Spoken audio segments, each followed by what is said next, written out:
সিঙ্গারা তো আমাদের সকলেরই ভীষণই পছন্দের, কিন্তু একদম স্ট্রিটের দোকানের মতন পারফেক্ট খাস্তা সিঙ্গারা বাড়িতেই তৈরি করা ঠিক কতটা সহজ সেটা নিয়েই আমাদের আজকের এই ভিডিওটি, যেটা তৈরি করতে লাগবে একদম ঘরোয়া কিছু সিম্পল উপকরণ। তো তাহলে আমাদের আজকের এই রেসিপিটি শুরু করা যাক। আর আমি প্রিয়াঙ্কা আপনাদের সকলকে আমার চ্যানেল ডেলিশিয়াস রেসিপি বাংলাতে স্বাগত জানাই। তো সিঙ্গারা বানানোর জন্য সবার প্রথমে সিঙ্গারার ডোটা তৈরি করতে একটা বড় বোলের মধ্যে আমি নিয়ে নেব 300 গ্রাম পরিমাণে ময়দা। তারই সাথে অ্যাড করব স্বাদ অনুসারে রেগুলার নুন, আর ফ্লেভারের জন্য অ্যাড করে নেব 1 চা চামচের মতন আজওয়াইন। বাট আজওয়াইনটা জাস্ট দু হাতে এভাবে হালকা একটু ক্রাশড করে নিয়ে তারপরে দিয়ে দেব। এতে সিঙ্গারার মধ্যে একটা সুন্দর ফ্লেভার এনে দেয়। এছাড়াও আজওয়াইন ডাইজেশনেও কিন্তু অনেক বেশি হেল্পফুল। তবে আজওয়াইনের পরিবর্তে আপনারা কালো জিরেও কিন্তু ব্যবহার করতে পারেন। তো সবগুলো শুকনো উপকরণ ভালো করে মিশিয়ে নিয়ে এবার ময়ামের জন্য আমি অ্যাড করে নেব 2 থেকে প্রায় 3 টেবিল চামচ পরিমাণে ঘি। ঘিয়ের পরিবর্তে আপনারা এখানে ময়ামের ক্ষেত্রে রিফাইন্ড অয়েলও কিন্তু ব্যবহার করতে পারেন। তবে ঘি ব্যবহার করলে সিঙ্গারাটা অনেক বেশি খাস্তা তৈরি হয়। তো এবার ঘিটা ময়দার সাথে খুব ভালো করে মিশিয়ে নেব। আর ঘিটা খুব ভালো করে মিশিয়ে নেওয়ার পর যখনই দেখবেন ময়দার মধ্যে ঠিক এরকম একটা টেক্সচার চলে এসেছে, অর্থাৎ ময়দাটা মুঠো করলেই এরকম একটা দলা পাকানো টেক্সচার চলে এসেছে, তখনই বুঝবেন ময়দাতে ময়ম কিন্তু একদম পারফেক্ট আছে। তবে ময়দাতে যদি এরকম টেক্সচার না আসে, তবে সেক্ষেত্রে ময়দার মধ্যে আরও কিছুটা পরিমাণে ঘি অথবা রিফাইন্ড অয়েল আপনাদেরকে মিশিয়ে নিতে হবে। তো এবার ময়দার মধ্যে অল্প অল্প করে জল অ্যাড করে ময়দার একটা সফট ডো তৈরি করে নেব। ঠিক যেরকম লুচি বা পরোটা তৈরি করতে আমরা ময়দাটাকে মেখে থাকি। তো সম্পূর্ণ 10 মিনিট সময় ধরে ময়দাটাকে ভালো করে মেখে নেওয়ার পর এই পর্যায়ে দেখুন ময়দার কিন্তু একটা সফট ডো আমি তৈরি করে নিয়েছি। এবার তাই আমি 1 চা চামচের মতন ঘি অ্যাড করে নিলাম। এবারে ঘিটা ময়দার ডোয়ের মধ্যে খুব ভালো করে একটু মাখিয়ে রাখবো। এতে ডোটা ওপর থেকে শুকিয়ে যাবে না। আর তারপর ঢাকনা চাপা দিয়ে ডোটাকে আমি রেস্টিংয়ে রেখে দেব 30 মিনিটের মতন। আর এই ডোটা যতক্ষণে রেস্টিংয়ে থাকছে ততক্ষণে অন্য পাশে সিঙ্গারার পুরটা তৈরি করব। আর তার জন্য আমি এখানে 4টে মিডিয়াম সাইজের ফুল বয়েল আলু নিয়েছি। নেট ওয়েট আছে 500 গ্রাম। তো এবারেই সেদ্ধ আলুটা সবার প্রথমে হাত দিয়ে এভাবে হালকা একটু স্ম্যাশ করে নেব। একবারে ফাইনভাবে স্ম্যাশ করার কিন্তু প্রয়োজনীয়তা নেই। আর আলুটাকে স্ম্যাশ করে নেওয়া হয়ে গেলে এবার একটা ফ্রাইং প্যানের মধ্যে আমি নিয়ে নেব 1 টেবিল চামচের মতন রিফাইন্ড অয়েল। এবার মিডিয়াম টু হাই ফ্লেমে তেলটা জাস্ট একটু ভালো করে গরম করে নিয়ে আমি এই পর্যায়ে অ্যাড করে নেব 50 গ্রাম পরিমাণে চিনেবাদাম। এবার মিডিয়াম ফ্লেমে চিনেবাদামটা একটু ফ্রাই করে নেব ততক্ষণ পর্যন্ত যতক্ষণ না চিনেবাদামের মধ্যে একটা হালকা লাল রং চলে আসছে। তবে খেয়াল রাখবেন বাদামগুলো যেন কোনোভাবেই ওভার ফ্রাই না হয়ে যায়। তো প্রায় 1.5 থেকে 2 মিনিট সময় ধরে বাদামগুলোকে ফ্রাই করে নেওয়ার পর বাদামের মধ্যে একটা হালকা লাল রং চলে এলেই এই পর্যায়ে বাদামগুলোকে আমি তুলে রেখে দিলাম একটা পাত্রের মধ্যে। এবার ওই একই তেলে ফ্লেভারের জন্য আমি অ্যাড করে নিলাম 1 টেবিল চামচের মতন ঘি। এবার এই তেল আর ঘিটা খুব ভালো করে মিশিয়ে নিয়েই ফোড়নে আমি অ্যাড করলাম 1 চা চামচ পরিমাণে 5 ফোড়ন ও হাফ চা চামচের মতন হিং। এবার হিংটা জাস্ট একটু মিশিয়ে নিয়ে আমি অ্যাড করে নেব 2 চা চামচ পরিমাণে গ্রেট করা আদা ও একই সাথে ঝালের জন্য অ্যাড করে নেব কাঁচা লঙ্কা বাটা। এবার মিডিয়াম ফ্লেমে আদা ও কাঁচা লঙ্কার পেস্টটাকে খুব ভালো করে কুক করে নেব, যাতে আদার কাঁচা গন্ধটা সম্পূর্ণভাবে চলে যায়। মোটামুটি মিডিয়াম ফ্লেমে 1.5 থেকে 2 মিনিট সময় ধরে আদা ও কাঁচা লঙ্কাটা ভালো করে কুক করে নেওয়ার পর আমি অ্যাড করে নেব হাফ কাপ পরিমাণে সেদ্ধ মটর ও একই সাথে অ্যাড করে নিলাম হাফ কাপের মতন গরম জল।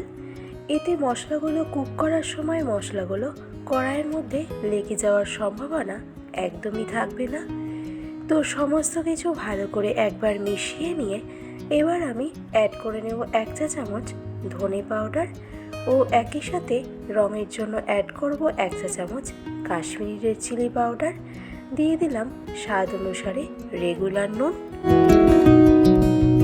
এবার মিডিয়াম ফ্লেমে সমস্ত কিছু খুব ভালো করে একবার মিশিয়ে নিয়ে আমি অ্যাড করে নিলাম হাফ চা চামচ হলুদ গুঁড়ো ও হাফ কাপ পরিমাণে গরম জল। এবার গ্যাসের ফ্লেমটাকে মিডিয়াম টু হাইতে রেখে মশলাটা খুব ভালো করে কষিয়ে নেব যতক্ষণ না মশলার থেকে অয়েলটা সেপারেট হতে আরম্ভ করছে। আর এই মশলাটা কুক করতে করতে আমি অ্যাড করে নিলাম আগে থেকে ফ্রাই করে রাখা চিনেবাদামগুলোকেও। তো মিডিয়াম ফ্লেমে 3 থেকে 4 মিনিট সময় ধরে মশলাটা কুক করে নেওয়ার পর মশলার থেকে অয়েলটা সেপারেট হতে আরম্ভ করলেই আমি অ্যাড করে নিলাম আগে থেকে স্ম্যাশ করে রাখা আলুগুলোকে। একই সাথে অ্যাড করব হাফ চা চামচ পরিমাণে বিট নুন, 1 চা চামচ পরিমাণে আমচুর পাউডার আর অ্যাড করে নেব 1 চা চামচ পরিমাণে ভাজা জিরের গুঁড়ো। এবার মিডিয়াম ফ্লেমে সমস্ত কিছু খুব ভালো করে একবার মিশিয়ে নিয়ে স্টাফিংটাকে আমাদেরকে কুক করে নিতে হবে ততক্ষণ পর্যন্ত যতক্ষণ না স্টাফিংটা কড়াইয়ের থেকে ঠিক এভাবে ছেড়ে ছেড়ে চলে আসছে। আর যখনই দেখবেন স্টাফিংটা এভাবে ছেড়ে ছেড়ে চলে আসবে তখনই এই পর্যায়ে সবশেষে টেস্ট ব্যালেন্সের জন্য আমাদেরকে অ্যাড করে নিতে হবে হাফ চা চামচের মতন চিনি। এবার এই চিনিটা স্টাফিংয়ের সাথে খুব ভালো করে মিশিয়ে নিলেই সিঙ্গারার স্টাফিং কিন্তু আমাদের একদম রেডি। এবার তাই স্টাফিংটাকে একটা প্লেটের মধ্যে ট্রান্সফার করে নিয়ে স্টাফিংটাকে ঠান্ডা হতে দেব। অন্য পাশে এতক্ষণে 30 মিনিট পর এই পর্যায়ে দেখুন সিঙ্গারার ডোটা কিন্তু বেশ অনেকটাই সফট হয়ে গেছে। তো এবারেই ডোয়ের মধ্যে যে হাওয়াটা ভরে আছে সেটা বের করে দেওয়ার জন্য ডোটাকে আমি আবারও একবার 3 থেকে 4 মিনিট সময় ধরে ভালো করে একটু মেখে নেব। আর তারপরে এই ডোয়ের থেকে একে একে লেচিগুলোকে কাটবো। আর লেচির মাপটা একটু মিডিয়াম সাইজ করেই কেটে নেব। খুব বেশি বড় করেও কাটবো না, আবার খুব বেশি ছোট করেও কিন্তু লেচিটাকে কাটবো না। তো লেচি কেটে নেওয়ার পর এবার বেলার সুবিধার্থে প্রত্যেকটা লেচির মধ্যেই ঠিক এরকম একটা গোল গোল করে সুন্দর শেপ দিয়ে নেব। এবার এর মধ্যে থেকে একটা লেচি নিয়ে সিঙ্গারাটা বেলে নেব আর বাকি লেচিগুলোকে কভার করে রেখে দেব যাতে লেচিগুলো শুকিয়ে না যায়। তো সবার প্রথমে সিঙ্গারার লেচিটাকে এভাবে হালকা হাতে ট্যাপ করে লেচিটা একটু বড় করে নেওয়ার পর এবার রোলিং পিন দিয়ে খুব হালকা হাতে চাপ দিয়ে দিয়ে লেচিটাকে একটু বড় করে আমাদেরকে বেলতে হবে। কারণ দেখবেন ময়দার লেচি বেলার পর কিন্তু সেটা একটু ছোট হয়ে যায়। তো লেচিটা একটু বড় করে বেলে নেওয়ার পর এবার মাঝ বরাবর দুটো সমানভাবে এইভাবে কেটে নেব। আর তারপর ফাইনালি সিঙ্গারার ফোল্ডটাকে করে নেব। আর তার জন্য বাঁ হাতের পার্টটাকে এভাবে এনে এর উপরে অল্প একটু জল এইভাবে লাগিয়ে নিয়ে এবার ডান হাতের পার্টটা এই বাঁ হাতের পার্টের উপরে এভাবে দিয়ে দেব। আর তারপর খুব হালকা হাতে ট্যাপ করে এটাকে সিল করে নেব।